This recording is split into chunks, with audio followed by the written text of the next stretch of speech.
Happy Thursday po sa ating lahat. Ako si Benison Estareja. Patuloy pa rin po ang pag-ihip ng amihan o northeast monsoon. Dito po sa may northern at umaabot na dito sa may central Luzon. Ito yung malamig na hangin po galing sa may mainland Asia. Samantala, ito namang shear line o yung linya kung saan nagtatagpo ang malamig na amihan at mainit na easterlies, nagkakos pa rin ng mga pag-ulan. Pero nandito na po sa may silangang parte ng southern Luzon and Visayas, kaya minsan malalakas na po yung mga pag-ulan doon. Habang natitirang bahagi ng bansa, more on mga localized thunderstorms, particularly sa may southern portion of Visayas, sa buong Mindanao, at dito rin po sa lalawigan ng Palawan. Pinakamataas ang tsansa ng ulan dahil po sa shear line, dito po sa may Bicol region, simula po ngayon hapon hanggang bukas po ng madaling araw, maging dito rin sa may Quezon, Laguna, Rizal, Marinduque, hanggang dito po sa may northern Samar, eastern Samar and Samar. So kung lalabas po ng bahay ngayong gabi, magbaon ng payong at mag-ingat na rin po sa mga biglaang buhos ng ulan na nagdudulot ng mga pagbaha at pagguho ng lupa. Asahan naman po yung generally light rains or mahinang ulan naman dito sa may Cagayan Valley, Cordillera Region at lalawigan po ng Aurora. Minsan nagkakaroon ng katamtamang ulan kapag mga nasa bulong-bundukin po ng mga lugar, habang natitirang bahagi ng northern and central Luzon, isolated light rains lamang, generally bahagyang maulap ang kalangitan at malamig po sa madaling araw dahil sa amihan. Base naman sa ating latest satellite animation, wala pa tayong namamataan na panibagong bagyo or low pressure area sa paligid ng ating Philippine Area of Responsibility na papasok po hanggang sa kalagitnaan po ng susunod na linggo. But please take note po, for the second half of December, asahan naman po yung, hindi pa rin natin analyze yung chance na magkakaroon tayo ng hanggang isang bagyo sa loob ng ating Area of Responsibility. So laging magantabay sa ating mga updates. Para naman sa lagay ng ating panahon bukas,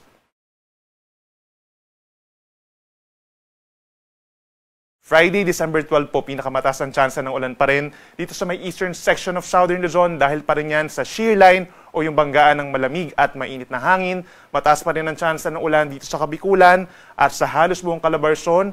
Maging dito rin po sa may Oriental Mindoro, Marinduque at Romblon. Kaya mag-ingat pa rin po sa mga minsang malalakas sa buhos ng ulan na nagdudulot ng pagbaha at pagguho ng lupa.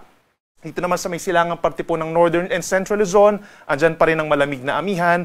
Magdadala ito ng makulimlim na panahon at sasamahan ng generally mahina hanggang katamtamang ulan over Cagayan Valley and Aurora, habang mga light rains in general dito sa may Cordillera region, minsan lumalakas din, lalo na sa mga kabundukan. For Ilocos region, maging dito rin sa may Abra at natitirang bahagi po ng Central Luzon, including Metro Manila, asahan naman yung bahagyang maulap hanggang maulap na kalangitan. May tsansa pa rin po ng mga pulupulong mahinang pag-ulan. So kung dito sa Metro Manila, around noontime, mataas ang tsansa ng mga rain showers. At dito naman sa natitirang bahagi pa ng Mimaropa, isolated rain showers or thunderstorms, lalo na sa dakong hapon hanggang sa gabi. For Metro Manila, temperatura 25 to 31 degrees Celsius. Sa Baguio City, malamig po 16 to 22 degrees. At may kalamigan din sa may Tuguegarao City hanggang 29 degrees, kagaya dito sa may Tagaytay. Legazpi, 25 to 30 degrees Celsius. Sa ating mga kababayan po sa Palawan, asahan naman yung bahagyang maulap hanggang kumisan maulap ang kalangitan at sasamahan pa rin ito ng mga pulupulong pag-ulan, lalo na sa may southern portion. Sa may Visayas, pinakamataas ang tsansa ng mga pag-ulan sa may silangang parte at hilagang bahagi dahil naman yan sa shear line pa rin, yung banggaan nga ng mainit at malamig na hangin. Umaga pa lamang, mataas na ang tsansa ng ulan sa may Aklan, Capiz, Northern Samar, Eastern Samar, Samar at maging sa Biliran. Kaya't magbaon po ng payong at mag-ingat din sa banta ng baha at landslides at laging tumutok sa ating mga thunderstorm and rainfall advisories. For the rest of Visayas, partly cloudy to cloudy skies bukas, araw po ng Biyernes, at may tsansa pa rin ng mga pulupulong pag-ulan or pagkidlat, pagkulog pa rin, lalo na sa tanghali at sa hapon. Temperatura sa malaking bahagi ng Palawan and Visayas, posible pa rin sa tanghali hanggang 32 degrees Celsius. At sa ating mga kababayan po sa Mindanao, unlike sa Luzon, asahan ng maliwalas na panahon sa malaking bahagi ng Mindanao, lalo na sa umaga hanggang sa tanghali. Pagsapit ng hapon hanggang gabi, nandyan pa rin yung mga kaulapan sa ilang bahagi na lamang at merong mga localized thunderstorms or mga isolated rain showers na usually nagtatagal lamang po ng 1 hanggang 2 oras, lalo na dito sa may hilagang bahagi ng Northern Mindanao and Zamboanga Peninsula. Asahan din ang mainit na tanghali sa maraming kapatagan po sa Mindanao. For Zamboanga City and Davao City, posible hanggang 34 degrees Celsius. Para naman sa lagay ng ating karagatan ngayon at bukas, wala naman tayong inasahang gale warning o yung mga sea travel suspensions sa alinmang panig or alinmang baybay ng ating bansa. For Luzon and Eastern Visayas, medyo maalon pa rin po. Generally, nasa 1 metro more or less yung ating taas ng mga pag-alon. Bunsod po yan ng hanging amihan Nagkakaroon din ng 2 hanggang 3 metrong taas ng mga pag-alon kapag meron tayong mga thunderstorms or malakas na hangin lalo sa may eastern sides ng Luzon and Visayas. For the rest of Visayas and buong Mindanao, asahan naman yung banayad na taas ng ating mga karagatan, more or less mga 0.5 meter pero nagiging 2 meters po ang taas ng mga pag-alon kapag meron tayong mga localized thunderstorms doon.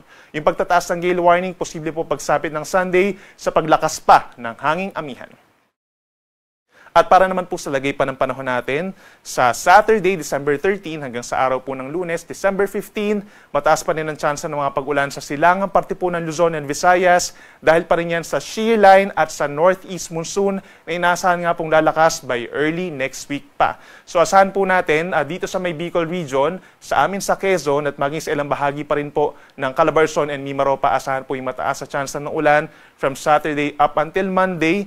Medyo malakas yung mga pag-ulan natin sa may Legazpi City pagsapit po ng Sabado at ng Lunes, kahit mag-ingat po sa banta ng mga pagbaha at pagguho ng lupa at laging tumutok sa ating mga advisories and worst case, heavy rainfall warnings dahil po yan sa shear line. Dito naman sa may Cagayan Valley, Cordillera Region and lalawigan ng Aurora, pagsapit po ng Sabado hanggang Lunes, asahan din ang makulimlim pa rin na panahon, may kalamigan lalo na po sa madaling araw dahil yan sa amihan at sasamahan lamang ng mahina hanggang katamtamang ulan. Habang natitirang bahagi po ng Northern and Central Luzon, and that includes Metro Manila, makakaramdam na rin po tayo ng amihan, asahan yung pagbaba pa rin ng temperatura between 23 to 24 degrees sa madaling araw, at aasahan lamang po yung mga pulu-pulong mahihinang pag-ulan or pag-ambon lalo na sa tanghali hanggang sa gabi. Sa ating mga kababayan po sa Visayas, patuloy pa rin ang epekto ng shear line dito sa may eastern section. So pinaka-maapektuhan po itong Samar Island, pagsapit ng Sabado at Linggo at sa Lunes, buong eastern Visayas and possibly central Visayas makakaranas din po ng mataas sa tsansa ng ulan dahil sa shear line o yung banggaan nga po ng mainit at malamig na hangin.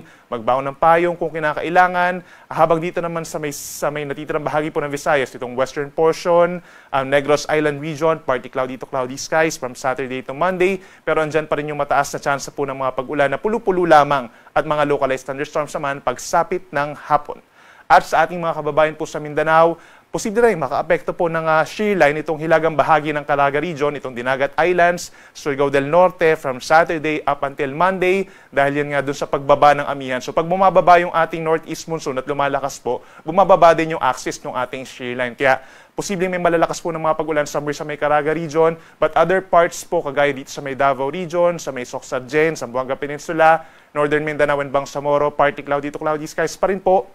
May kainitan pagsapit po ng tanghali between 33 to 34 degrees Celsius sa mga kapatagan sa mga syudad sa Mindanao at aasahan lamang po ang mga pulu-pulong pag-ulan na walang kinalaman sa anumang low pressure area or bagyo. Ang ating sunset ay 5:28 ng hapon mamaya at ang sunrise bukas 6:11 pa rin po ng umaga. Yan muna ang latest mula dito sa Weather Forecasting Center ng Pag-asa. Ako muli si Benison Estareja na nagsasabing sa anumang panahon, Pag-asa ang magandang solusyon.